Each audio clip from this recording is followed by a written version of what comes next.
So hello everyone. चलिए अब हम इस लेक्चर में, जो कि हमारा फोर्थ लेक्चर रहने वाला है ज्योग्राफी का, देखेंगे अर्थ के कुछ और इम्पोर्टेंट पॉइंट। सबसे पहले हम शुरुआत करते हैं interior structure of the earth से। तो चलिए देखते हैं। The layering of earth is categorized as lithosphere, asthenosphere, upper mantle, lower mantle, outer core and the inner core. तो लेयरिंग तो कुछ इस तरीके से है। सबसे पहले आता है हमारा लिथोस्फेयर, जो कि क्रस्ट का पार्ट है, asthenosphere, then we have the upper mantle, then we have the lower mantle, outer core and inner core. Basically तीन होते हैं, the crust, mental and the core. चलिए देखते हैं इनके बारे में। सबसे पहले बात कर रहे होंगे अर्थ की क्रस्ट के बारे में। अब देखते हैं इसमें लैंडफॉर्म्स। जो भी लैंडफॉर्म, जैसे कि हमारे माउंटेन्स हो, प्लेन्स हो या हो प्लेट्यूज, ये सारे आते हैं हमारे क्रस्ट के अंदर। और इसके अलावा जो हम ओशियंस देखते हैं, सीज देखते हैं, लेक्स और रिवर्स, जो भी लैंडफॉर्म्स हम देखते हैं वो हमारे किसका पार्ट है? क्रस्ट का पार्ट है।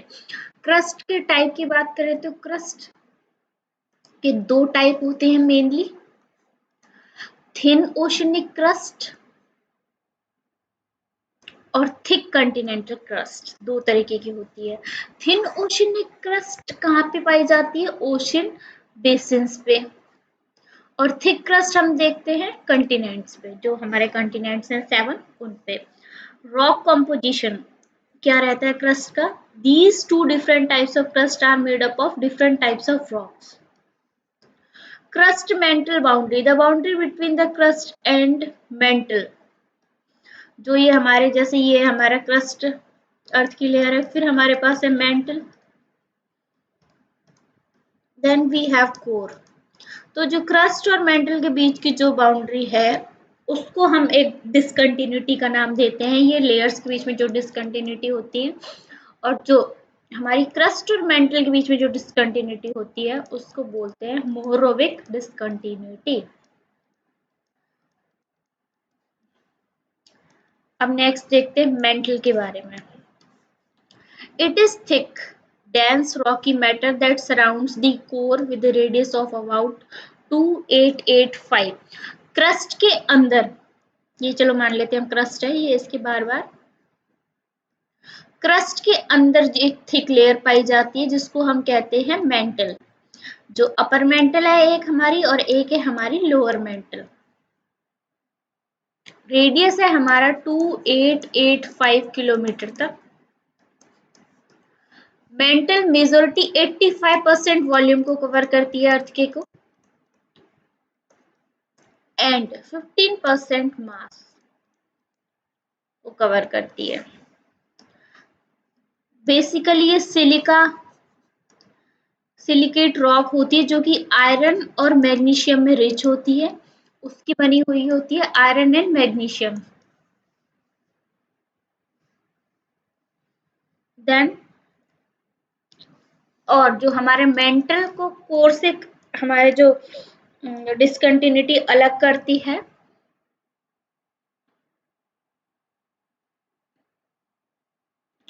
उसको हम बोलते हैं गुटनबर्ग डिसकंटिन्यूटी। और क्रस्ट को मेंटल से कर रही थी कौन सी? मोहरोविक। लेकिन अपर मेंटल और लोअर मेंटल भी तो होती है। ये वाली जो डिसकंटिन्यूटी होती है उसको हम बोलते हैं रैपिडी डिसकंटिन्यूटी। रैपिडी अंदर तो रैपिडी सबसे पहले मोहरोविक, जो क्रस्ट और मेंटल को अलग करती है। मेंटल और कोर को करती है गुटनबर्ग डिसकंटिन्यूटी। इसको पूरा बोला जाता है गुटनबर्ग वाइचार्ट डिसकंटिन्यूटी। तो ये हमने देख लिया। अब बात करते हैं कोर के बारे में। अर्थ का कोर मेनली कंपोज होता है आयरन और निकल से बनी हुई है हमारी अर्थ की कोर। अर्थ के भी दो ही, कोर के भी दो ही पार्ट है, inner core and outer core. एक होती है हमारी इनर कोर और एक होती है हमारी outer core. The core earth source of internal heat because it contains radioactive material which release heat as they break down into more stable substances। जो कोर है हमारी, अर्थ की वही हीट प्रोवाइड करवाती है। क्यों हीट प्रोवाइड करवाती है? क्योंकि इसमें क्या होता है, हमारे रेडियो एक्टिव मटेरियल्स होते हैं जो ब्रेक डाउन होने पर जैसे जैसे वो स्टेबल होते जाते हैं वैसे वैसे ब्रेक डाउन होंगे तो क्या होगी, हीट एनर्जी रिलीज होती है। इसलिए कोर सबसे हॉट मानी जाती है। कोर को दो डिफरेंट जोन्स में डिवाइड किया गया है। आउटर कोर लिक्विड होती है क्योंकि जो उस वहां पे टेम्परेचर रहता है इतना हाई रहता है, वो मेल्ट कर देता है आयरन और निकल का जो एलॉय है उसको। Inner core inner core solid पाई जाती है, जबकि इनर कोर का टेम्परेचर इससे आउटर कोर से हायर रहता है, फिर भी सॉलिड पाई जाती है। Here tremendous pressure produced by the weight of the overlying rock is strong enough to crowd the atoms tightly together and prevent changing it to liquid state. अब inner core इसलिए solid पाई जाती है क्योंकि जो इतना ज्यादा प्रेशर होता है इनर कोर में और जो वेट है रॉक्स का, वो इतने एटम्स को जो प्रेशर होता है इतना टाइटली बाउंड करके रखता है कि वो लिक्विड स्टेट में आ ही नहीं पाते हैं। क्योंकि थोड़े लूज एटम्स होने चाहिए लिक्विड में जाने के लिए, स्पेस भी तो होना चाहिए, तो उतना स्पेस नहीं होता, प्रेशर इतना हाई रहता है। अब हम बात करते हैं अर्थक्वेक्स के बारे में। क्या होते हैं अर्थक्वेक्स, क्यों आते हैं अर्थक्वेक्स, ये सब हम देख रहे होंगे। डेफिनेशन सबसे पहले हम देखते हैं। An earthquake is the sudden release of strain of energy in the earth crust resulting in waves of shaking that radiates outward from the earthquake source. तो अर्थक्वेक क्या है, एक सडन जो हमारा अर्थ है उसकी क्रस्ट का सडन मूवमेंट, सडन शेकिंग, हिलना है, जो कि हमारा कहाँ से निकलता है, अर्थक्वेक के सोर्स से। ऐसे हमारी जो अर्थ के क्रस्ट में जो मूवमेंट होता है सडन मूवमेंट, यानी कि शेक, यानी कि कांपती है, कांपना एक तरीके से, क्योंकि वहां से एक जो जो सोर्स है वहां से एक sudden strain of energy release होती है तो अर्थ शेक करती है। That is called earthquake. Earthquake, अब एक टर्म आती है हमारे पास एपिसेंटर। एपिसेंटर क्या होता है, एपिसेंटर की बात करें तो the point at the surface directly above the focus is called the earthquake epicentre.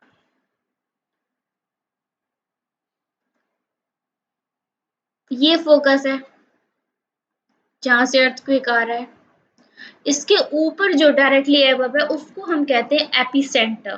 Focus के जो डायरेक्टली अबव जो पॉइंट होता है उसको कहा जाता है एपिसेंटर। अब देखते हैं सुनामी क्या होती है। सुनामी अर्थक्वेक हमने देखा, अर्थ की शेकिंग को कहते हैं अर्थक्वेक। अब ऐसे ही एक है हमारा disaster, that is tsunami. When the earth moves in an earthquake it can cause waves in the ocean and if a wave grows large enough it is called tsunami. जब earthquake आता है तो क्या होता है, हमारी अर्थ मूव करती है और जैसे ही अर्थ मूव करती है तो ओशन में क्या आती है, वेव्स। अर्थक्वेक अर्थक्वेक क्या हुआ, अर्थक्वेक आया तो क्या हुआ, अर्थ शेकिंग हुई, शेकिंग ऑफ अर्थ हुआ। शेकिंग ऑफ अर्थ हुआ तो हमने देखा कि ओशियन है हमारा, ओशियन में क्या है, वेव्स, वेव्स आई। और जब ज्यादा अर्थक्वेक आता है तो वेव्स इतनी लार्ज हो जाती हैं, बहुत एक्स्ट्रा लार्ज वेव्स को कहा गया सुनामी, कि वो फ्लड का कारण भी बन जाती है। इसी को कहते हैं हम सुनामी। अब मेजरमेंट देखें कि अर्थ को किस तरीके से हम मेजरमेंट करते हैं, अर्थक्वेक्स को, सॉरी। तो earthquakes are measured with the help of seismometer. Seismometer की मदद से हम अर्थक्वेक को मेजर करते हैं। The magnitude of an earthquake and the intensity of shaking is measured on a numerical scale. Numerical scale पे हम मैग्नीट्यूड और जो इंटेंसिटी, जिस इंटेंसिटी से अर्थ वो एनर्जी आई और अर्थ शेक हुई है, अर्थ कांपी है, उसको हम न्यूमेरिकल स्केल पे मेजर करते हैं। ऑन द स्केल, स्केल पे हम देखें अगर 3 और उससे कम है रीडिंग तो वो बहुत ही मतलब कम देखा जाएगा। अगर मैग्नीट्यूड 7 से ज़्यादा रहता है तो अर्थक्वेक काफ़ी हाई माना जाता है, और इससे क्या हो जाता है, काफ़ी सारे एरियाज में एक लार्ज स्केल ऑफ एरिया पे क्या डैमेज देखने को मिलता है। और जो पॉइंट से अर्थक्वेक ओरिजिन होता है, अर्थक्वेक जिस हमने देखा था, एक बहुत ही लार्ज मतलब बहुत heavy strain of energy release होती है, तो जिससे अर्थ शेक होती है, उस पॉइंट से उसको हम क्या कहते हैं, सीस्मिक फोकस। और फोकस के ऊपर जो पॉइंट रहता है उसको क्या बोला जाता है, एपिसेंटर। ये हमने देख लिया, एपिसेंटर देख लिया, फोकस देख लिया। The passage of earthquake waves is recorded by seismograph. Seismograph क्या रिकॉर्ड करता है, सीस्मोग्राफ जो वेव्स आती हैं उनके पैसेज को, पैसेज यानी रास्ता, कहाँ से कैसे कैसे ट्रेवल हुई वो वेव्स। तो अगर हम मैग्नीट्यूड की बात करें तो मैग्नीट्यूड तो हम मेजर करते हैं वेव्स का रिक्टर स्केल पे, or for the measurement of the intensity of the earthquake, the modified mercury intensity scale is used. अगर intensity की अगर हम बात करें तो intensity हम यूज देखते हैं mercury intensity scale पे, कितना डैमेज हुआ है वो देखते हैं हम इंटेंसिटी में, रिक्टर स्केल में मैग्नीट्यूड देखते हैं। अब देखते हैं अर्थक्वेक के डिस्ट्रीब्यूशन के बारे में। सबसे पहले हम बात कर रहे होंगे रिंग ऑफ फायर की। रिंग ऑफ फायर क्या है, रिंग ऑफ फायर एक कुछ नहीं, एक एरिया है पैसिफिक ओशन के अराउंड, जहां पर ऑलमोस्ट 68% वॉल्केनोज देखे जाते हैं। Around the Pacific Ocean along a belt of volcanoes known as the ring of fire. Ring of fire क्यों कहा गया, क्योंकि वॉल्केनोज में क्या होती है, फायर रिलीज होती है, इतना गर्म, इतना हाई टेम्परेचर रहता है, that's why it is called ring of fire. Ring क्योंकि सर्कुलर, अर्थक्वेक कैसे होता है, एपिसेंटर होता है, फोकस होता है, सर्कुलर होते हैं सारे, इसलिए हमने रिंग दे दिया। तो 68% of the volcanoes are experience in the region, क्योंकि 68% इसमें आते हैं, पैसिफिक ओशियन में आता है ring of fire. Then we have earthquake region from the middle of Asia, Himalayas and Caspian Sea, through the Mediterranean Sea to West Indies. 21% earthquakes are experienced in the region. 21% जो हमारे earthquakes देखे जाते हैं वो हम देखते हैं Mediterranean सी से वेस्ट इंडीज तक, यानी कि हिमालय से कैस्पियन सी तक। ये हमारा 21%, 68% हम देखते हैं रिंग ऑफ फायर जो कि पैसिफिक ओशन के अराउंड है, और कुछ जो 11% है वो हम देखने को मिलते हैं अर्थक्वेक्स हमारे मिड अटलांटिक रिज में। सो ये हमने देख लिया। इधर अर्थक्वेक मिडिल एशिया में हमने देखा कितना है, 21%, मिड अटलांटिक में हमने देखा 11%, और रिंग ऑफ फायर में 68% हम देखने को मिलता है। तो ये हो गए रीजन जहां जहां पे वो अर्थक्वेक आते हैं। अब हम बात करेंगे सीस्मिक वेव्स, जो वेव्स निकलती है अर्थक्वेक में उनको क्या बोलते हैं, सिस्मोग्राफ से हम मेजर करते हैं, तो उन वेव्स को भी हम कहा जाता है सीस्मिक वेव्स। ये दो तरह की होती है, एक तो बॉडी वेव होती है, दूसरी सरफेस वेव। बॉडी वेव जो होती है हमारे, वो अर्थ के इंटीरियर से ट्रेवल करती है। They follow ray paths refracted by varying density stiffness of the earth interior.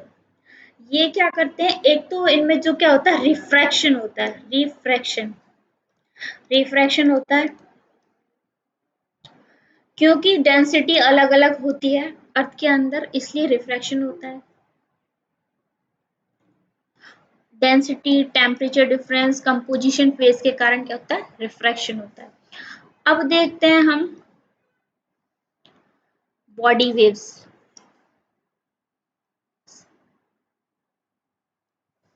Body waves are divided as, body waves को आगे फर्दर कुछ पार्ट्स में डिवाइड किया गया है। पहले तो हम देखेंगे पी वेव्स, ये भी एक बॉडी वेव्स होती हैं। Then we have S waves. P waves यानी कि primary waves are compression waves that are longitudinal in nature. P waves क्या होती है, लॉन्गिट्यूडनल इन नेचर होती है, लॉन्गिट्यूड वेव होती है जो कि अर्थ के अंदर यानी कि बॉडी वेव्स हैं already. These waves can travel through any type of material and can travel nearly twice the speed of S waves. P waves इनकी स्पीड होती है 2 टाइम्स ऑफ एस वेव और किसी भी मीडियम में ये ट्रेवल कर सकती हैं। ये होती है हमारी पी वेव्स। एस वेव्स होती है हमारी सेकेंडरी वेव्स। सेकेंडरी वेव्स और इनको शेयर वेव्स ही कहा जाता है। पी वेव्स लॉन्गिट्यूडनल होती है, एस वेव्स क्या होती है, ट्रांसवर्स होती हैं, ट्रांसफर वेव होती हैं। These waves typically follow P waves during an earthquake. ये P waves को ही फॉलो करती हैं अर्थक्वेक में, लेकिन कम वेलोसिटी के साथ। Displace the ground perpendicular to the direction of propagation. S waves can only travel through solids. S waves केवल solids में ही ट्रेवल करते हैं, क्योंकि फ्लूइड्स में शेयर स्ट्रेस नहीं होता, शेयर स्ट्रेस को सपोर्ट नहीं करते फ्लूइड्स और गैसेस, इसलिए एस वेव्स और शेयर वेव्स हमारी केवल सॉलिड्स में ही ट्रेवल करती हैं। स्लो होती है पी वेव से, स्पीड हमने देखा कि ऑलमोस्ट हाफ होती है पी वेव से। तो ये हमने देख लिया बॉडी वेव्स दो तरह की, पी वेव्स और एस वेव्स। अब हम बात करेंगे सरफेस वेव्स के बारे में। सरफेस वेव क्या होती हैं? Surface waves are analogous to water waves and travel along the earth surface. ये जो हमने वाटर में वेव्स देखी, ये आपको पीछे दिख रही होंगी, वाटर में जो वेव्स आती हैं कुछ उसी की तरह होती हैं और अर्थ के सरफेस पे ट्रेवल करती हैं ये जब अर्थक्वेक आता है, और ये बॉडी वेव्स से स्लो होती हैं, slower than body waves. There are two types of surface wave. Surface waves भी हमारे पास दो तरह की होती हैं। पहली है हमारी रिले वेव्स, दूसरी हमारी love waves. Rayleigh waves also called ground roll, इनको रिले वेव्स को ग्राउंड रोल भी कहा जाता है। क्यों कहा जाता है? Are surface waves that travel as ripples with motion that are similar to those of waves on the surface of water. जो वाटर में रिपल्स आते हैं उसी तरीके से ये ट्रेवल करती हैं, इनको ग्राउंड रोल भी कहा जाता है और रिले वेव्स कहा जाता है, अर्थ के सरफेस पर ट्रेवल करती हैं। Love waves are the surface wave that cause circular shearing of the ground. Love waves क्या करती हैं? गोल गोल गोल गोल सर्कुलर मोशन में, जो जैसे ऐसे आता है ना, ऐसे ये सेंटर है, सेंटर से चारों तरफ ऐसे जा रही है, वेव्स जा रही है, उनको बोलते हैं हम लव वेव्स कहते हैं, क्योंकि सर्कुलर मोशन में स्प्रेड होती हैं। इनका नेम दिया गया आफ्टर AEH लव के बाद एक ब्रिटिश मैथमेटिशियन है जिन्होंने ये मॉडल दिया था लव वेव्स का 1911 में। ये रिले वेव से फास्ट ट्रेवल करती हैं, वेलोसिटी रहती है 90% of the S wave velocity and have the largest amplitude. और सबसे ज्यादा एम्पलीट्यूड किसका होता है? लव वेव्स का होता है।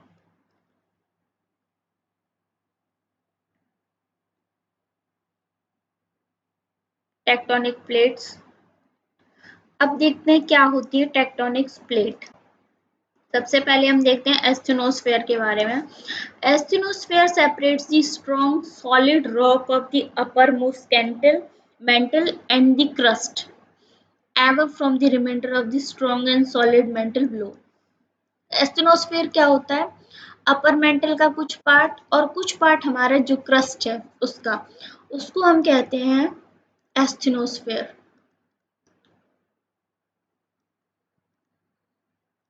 लिथोस्फेयर। लिथोस्फेयर क्या होता है? Combination of uppermost mantle and the crust above the asthenosphere is called the lithosphere. जो अपर मेंटल है और जो उसके ऊपर जो क्रस्ट है हमारी, कौन सी क्रस्ट? एस्टेनोस्फेयर के ऊपर वाली क्रस्ट, उसको हम कहते हैं lithosphere. Plate movement. The lithosphere is free to move over the weak asthenosphere. जो हमारी लिथोस्फेयर है वो एस्टेनोस के ऊपर होता है, एस्टेनोस्फेयर के ऊपर होता है, तो ये थोड़ा वीक जो होता है हमारा एस्टेनोस्फेयर, उसके ऊपर फ्रीली मूवमेंट कर सकता है, और इसी को ही हम मतलब टेक्टोनिक प्लेट्स भी कहते हैं, लिथोस्फेरिक प्लेट्स को। अब आते हैं type of waves in earthquakes. ये हमने देखा था प्राइमरी वेव्स, सेकेंडरी वेव्स और सरफेस वेव्स। इसमें हमने बॉडी वेव्स और सरफेस वेव देखी थी, वही हम इसमें देख रहे होंगे, ये हम देख चुके हैं। अब नेक्स्ट वीडियो में हम बात करेंगे वॉल्केनोस के बारे में। सो ये हमने देख लिया, आज क्या देख लिया, वेव्स देख ली, टेक्टोनिक प्लेट्स देख ली, और अर्थक्वेक का डिस्ट्रीब्यूशन देख लिया, मेजरमेंट हमने देखा, सुनामी क्या होती है, वॉल्केनोस कैसे आते हैं, अर्थक्वेक क्या होता है, अर्थ के कोर स्ट्रक्चर के बारे में हम देख चुके हैं। So this was all about this video. Thank you so much.